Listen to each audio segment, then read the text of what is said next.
This person asks, I am a new animation student beginning my classes at Cal Arts this fall, but I feel scared and pressured to create my own original work and student films.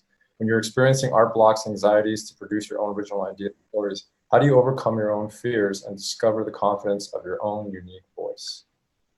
Let's see. Kat, you wanna you started this to me.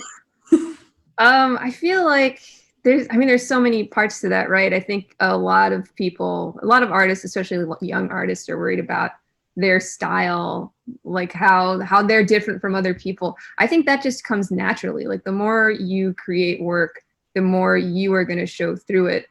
The fact that you're drawing it's your hand. You're already in there. And then also sorry, go ahead. Yeah, let's see. I think it's really, really natural to be sort of worried when you're creating something. And I think the way that I think of starting a project or making something, I really think of it like communicating. So at a certain point, I started to think about doing comics and doing animation, a little like sitting across the table from someone you're having a conversation with.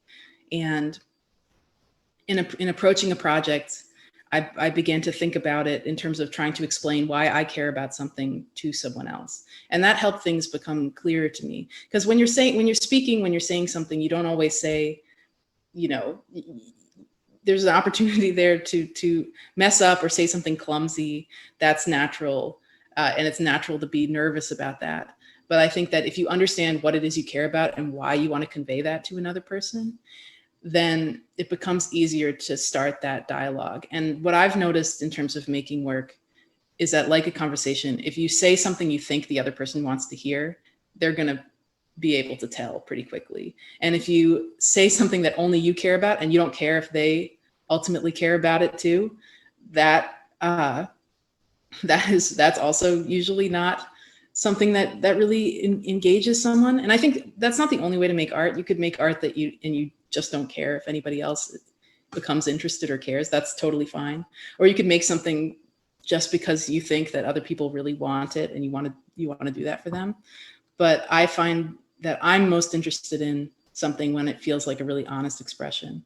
So I would say, whatever you're nervous about, just push through and be honest. And I think the worst case scenario is that if it's a little clumsy, then you learn something about yourself and you refine your ideas. And that's really powerful and that's really helpful. It'll help you grow as an artist and a person.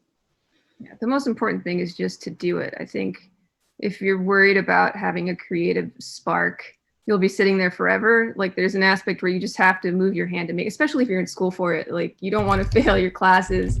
You have to force your hand to make it. And then once it's made, you can go back and adjust it. But if you're just forever staring at that blank page or that blank screen, you will get nowhere. You just have to put in the work, even if it's scary.